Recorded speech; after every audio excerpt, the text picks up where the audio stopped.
So the next type of series I want to talk about is of the form 1 over n to the power of p, where n is your counter, so we're counting over 1 to the power of something plus 1 over 2 to the power of something plus 1 over 3 to the power of something, and so on.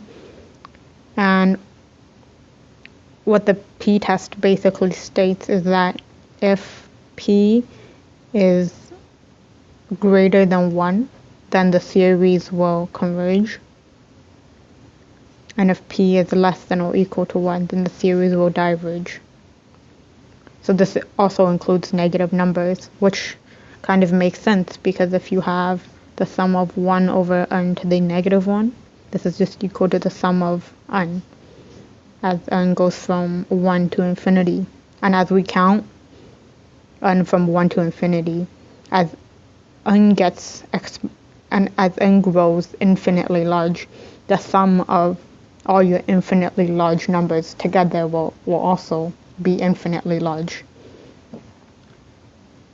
So for this particular test, if p is greater than 1, then your series will converge, and if p is less than or equal to 1, diverge.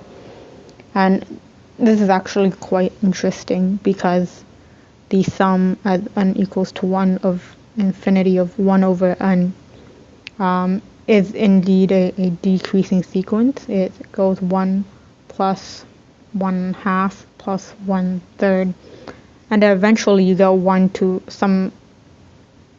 such a large number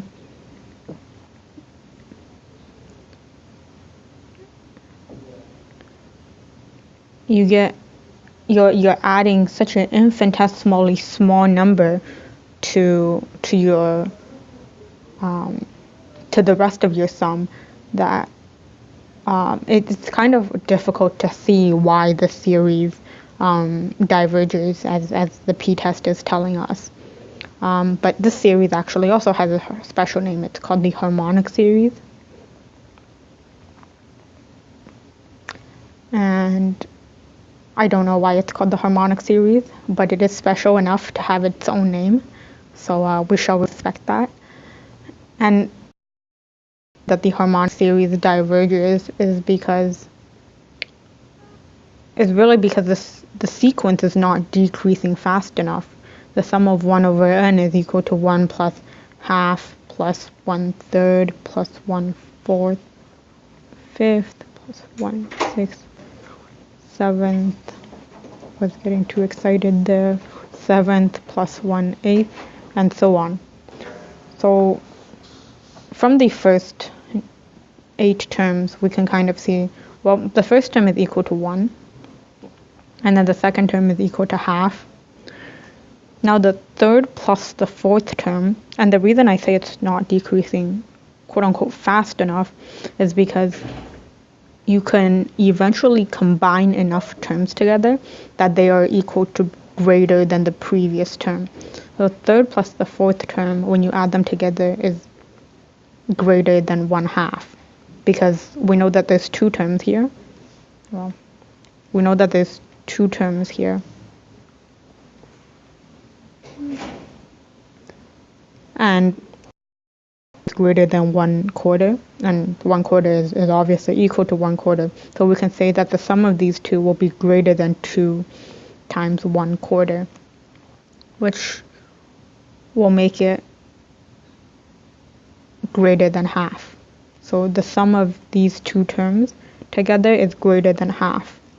The sum of the next 4 terms together now is equal to 4 terms, is greater than 4 terms times the smallest term itself is 1 over 8, because we know 1 over 5th is greater than 1 over 8. So if you add 1/5 plus 1/6 plus 1/7 plus 1/8, it will be greater than if you just add 1/8 to itself 4 times. And so this is also greater than 1/2. And you can do this for values 9 through 16, where you'll get 8, well, you'll get 9 through 16 will be greater than 8 times 1 to the 16th. And so it'll be greater than 1/2. So eventually what we're finding is that we can cluster enough numbers together such that it will always be greater than 1/2. Which may not seem like a big deal because 1/2 is only half of 1. But when you add 1 to 1/2 times an infinite number of times of 1/2, so you have 1/2 here, you have 1/2 from the next 2 terms, and then 1/2 from the next 4 terms, 1/2 from the next 8 terms, and then 1/2 from the next 16 terms, you effectively have an infinite number of halves.